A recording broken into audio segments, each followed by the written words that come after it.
Le musée de l'Accademia à Venise a été fondé en 1750. C'est à cette date en effet que l'école d'architecture, de peinture et de sculpture de l'Académie des Beaux-Arts fut fondée par le Sénat vénitien. Puis en 1807, Napoléon Bonaparte transféra le site dans le couvent de Santa Maria della Carità à son emplacement actuel. C'est ainsi que ce musée de l'Accademia se développa dans 37 salles présentant des œuvres du XIV au XVIIIe siècle. Les œuvres y sont présentées chronologiquement et il devient ainsi un formidable musée de l'histoire de l'art à Venise. La visite commence au premier étage. Les premières salles présentent des œuvres du XIV et XVe siècle. On est là dans la période gothique. On passe des icônes, c'est-à-dire des simples représentations de bustes de saints ou de bustes de personnages bibliques sur fond or ou bleu nuit, à des tableaux rassemblant plusieurs personnages, mais sans décor.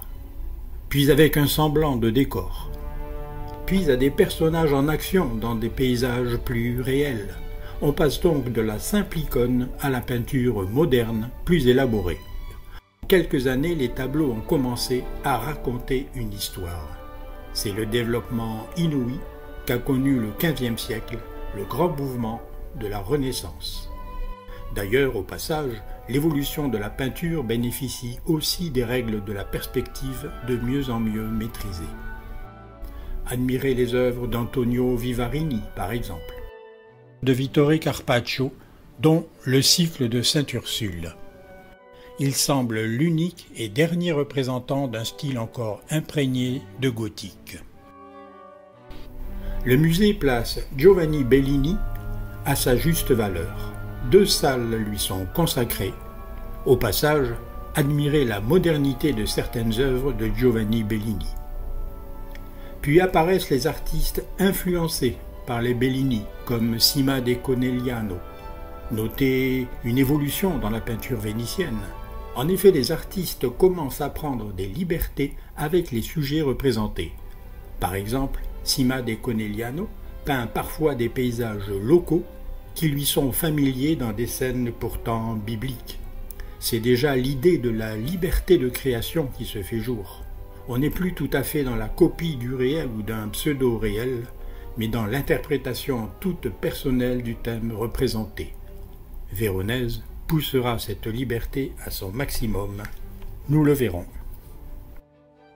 La salle 7 peut nous étonner. Elle est consacrée au peintre néerlandais Jérôme Bosch. En effet, celui-ci séjourna vraisemblablement à Venise à la toute fin du XVe siècle.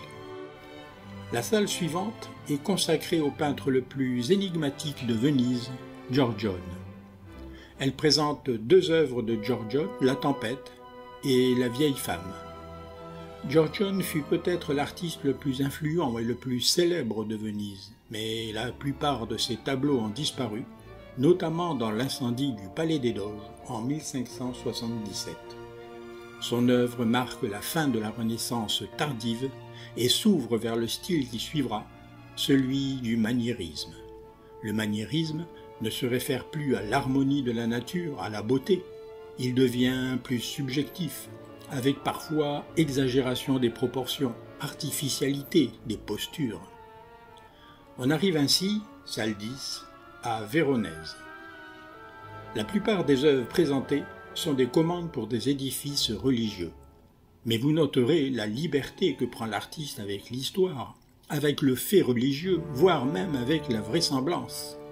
Dans l'immense toile, le repas chez Lévi, à l'origine intitulé La Scène, des hallebardiers allemands assistent au repas de Jésus. Des éléments hétéroclites s'amoncellent, un bouffon portant un perroquet, un singe, un serviteur saignant du nez, etc. Tous ces personnages sont présents en même temps dans ce qui paraît être un palais baroque vénitien.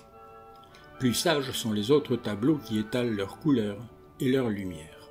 Admirez aussi la bataille de l'épante, très originale, très graphique, et l'utilisation savante de la lumière. Cette salle mérite qu'on s'y attarde car Véronèse est l'un des plus grands maîtres de la peinture vénitienne. Mais il n'est pas le seul.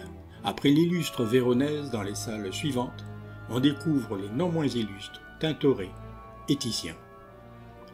Titien possède volontiers un style dramatique, d'où ressort une atmosphère parfois tendue. Sa forte personnalité l'éloigne de l'académisme des peintres toscans, Léonard de Vinci, Michel-Ange, Raphaël, ses contemporains.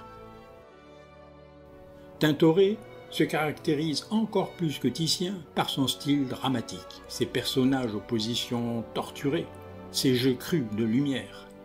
On est là au cœur de la peinture vénitienne.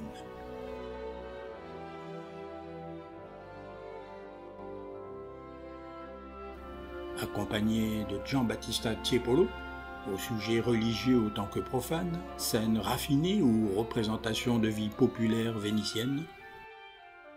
Accompagné aussi de Pietro Longhi, qui, lui, s'oriente davantage vers la représentation de scènes du quotidien vénitien. Une femme artiste a su se distinguer, Rosalba Carriera. Elle eut une très brillante carrière dans le domaine des portraits ou pastels, essentiellement de la noblesse européenne, y compris du jeune Louis XV. Salle 13, le musée propose une reconstitution du plafond du Palazzo Corner Spinelli, décoré par Giorgio Vasari. Vasari, le Toscan, fut un grand artiste, peintre, écrivain, architecte, mais il est également célèbre comme étant le premier historien de l'art, avec son livre « Les vies », comprenez les vies des meilleurs peintres, sculpteurs et architectes. Vous avez noté précédemment la présence du peintre néerlandais Jérôme Bosch. Notez aussi les œuvres des peintres napolitains Francesco Solimena et Luca Giordano, salle 5 du rez-de-chaussée. Les artistes voyageaient beaucoup, seule façon pour eux de découvrir ce qui se faisait d'autre à l'époque. Notez aussi que dans cet univers masculin, une femme artiste a connu une très grande notoriété, Giulia Lama, en salle 6 du rez-de-chaussée.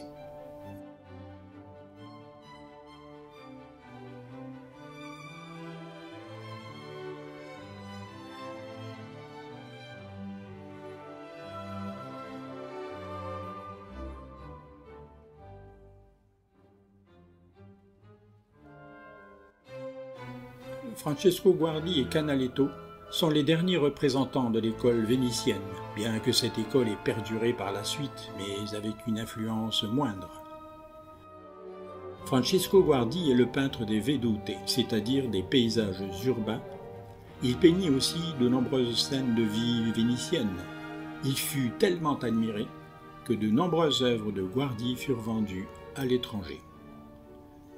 Canaletto est également un védutiste illustre, très recherché à l'étranger. On ne compte plus ses vues du Grand Canal, ses représentations des palais vénitiens. On admire peut-être davantage que chez Guardi l'usage de la lumière. La notoriété de l'art vénitien concerne aussi la sculpture, avec des œuvres d'Antonio Canova. Cet artiste allie élégamment l'harmonie de la nature avec les principes de la beauté antique, qui visait l'expressivité dramatique. Canova, lui, alliant les deux principes, proposait des œuvres qui se voulaient expressives et parfaites. Ces œuvres sont de style néoclassique, c'est-à-dire un style mêlant rigueur réaliste et inspiration de l'antique. La galerie de l'Accademia possède également de belles collections de dessins, dont l'extraordinaire Homme de Vitruve de Léonard de Vinci. Les passionnés de Venise s'intéresseront également aux chopines, ces chaussures pour dames exagérément surélevées, ou au livre de l'énigmatique Isabella Cortese, énigmatique parce qu'on ne peut attester de l'existence de l'auteur et qu'une femme n'était pas censée maîtriser ni les sciences médicales ni le latin. Mais au XVIIIe siècle, l'économie de Venise ayant tendance à péricliter, l'art également suivit un lent déclin. L'histoire de l'art vénitien se poursuit, mais avec des artistes moins célèbres, moins représentatifs. Les riches collections de ce musée exceptionnel donnent un bel aperçu de l'évolution de l'art vénitien. Cette galerie de l'Accademia à Venise est un magnifique musée, un incontournable pour tous les amateurs d'art et les curieux.